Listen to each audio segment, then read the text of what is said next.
Siz ko'rgan videolarda bunday, siz tanlaganda esa bunday chiqayotgan bo'lsa, videoni oxirigacha ko'ring, bilib olasiz. Idishga tuxum, o'simlik yog'i, shakar, sut solib yaxshilab aralashtiramiz. Men tabiiy Primilki sutidan foydalandim. Elangan un hamda razrihlitilni solib, bitta massa bo'lgunicha venchuk yordamida aralashtirib olamiz. O'rtacha qizib turgan tovaga massamizdan qo'yib pishirishni boshlaymiz. Ko'rishingiz mumkin, menda ham birinchisi videoda ko'rsatilgandek chiqmadi. O'ylanib o'tirmasdan qolgan massamga bir qoshiq asal soldim. Qolgan hammasi shunaqa ideal chiqdi. Ana endi siz ham qanday qilishni bilasiz. Retsept uchun Nodirangizni duo qilishni unutmang. Like kutaman. Muammolarga o'rlashib qolgan bo'lsam-da, farzandlarim uchun oldingidanda qattiqroq harakat qilmasam bo'lmaydi. O'zimizga yoqadigan shokoladni eritib, ko'rsatilgandek qilib shakl berib, muzlatgichga qotirish uchun yuboramiz. Qotguncha xamirli massamizni tayyorlaymiz. Idishga shakar hamda tuxumni solib aralashtirib, ustidan sut quyamiz. O'simlik yog'i hamda asal solib aralashtirishda davom etamiz. Oliy navli turon uni hamda razrihlitilni solamiz va bitta massa holi kelguncha aralashtirib olamiz. Bu orada shokoladlarimiz ham qotib shaklga ega bo'ldi. Past olovda tovaga xamirimizdan solamiz. Shokolad plastinkasini solib ustidan xamir quyamiz. Tuzroqchalar hosil bo'lgach, orqa tarafini aylantiramiz. Ta'mi og'zingizda qoladigan shirinlik retsepti tayyor. Nodirangiz sizni oldingizdan-da ko'proq duoyingizga muhtoj.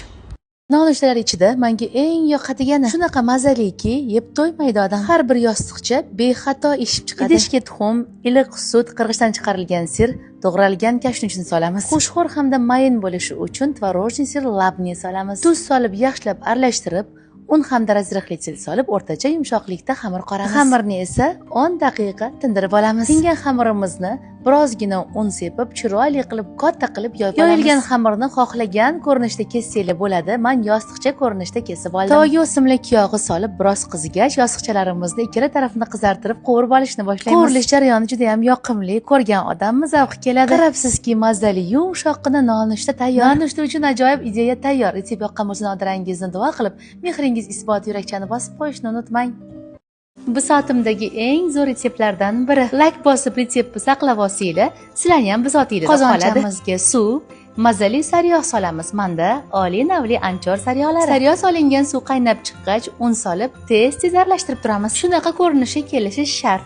Biroz sovutamiz. Massamizga tuxumni solib mikser qilamiz. Tayyor bo'lgan massani maxsus mishoqchaga nasatka qo'yib, ehtiyotkorlik bilan chiroyli qilib siqib chiqazamiz. 180 gradusga 35 daqiqaga pishirish uchun pechga yuboramiz. Pishgan korjimizni olib sovutib olamiz. Eng mazali, yengilgina morojniy krem tayyorlaymiz. 45% qaymoq, sgushonoy moloko quyilguncha mikserlaymiz va korjimiz ustidan suramiz. Xohishga ko'ra malina, olcha, banan sepishinglar mumkin. Rulet shaklida o'rab olamiz. Rulet ustidan shakar upasini sepamiz va birozgina olib qo'ygan kremimizni ustiga gul qilib siqib chiqazamiz. Men mandarinlar bilan bezak berdim. Eng mazali shohona ruletimiz tayyor. Resept yoqqan bo'lsa, Nodirangizni duo qilib like bosishni unutmang.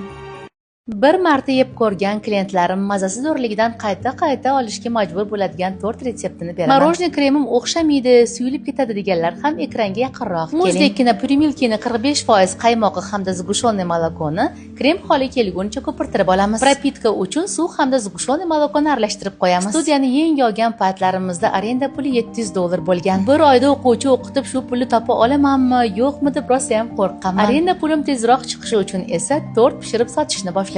Bu paytda Instagramda kuzatuvchilarim bunaqa ko'p bo'lmasdi.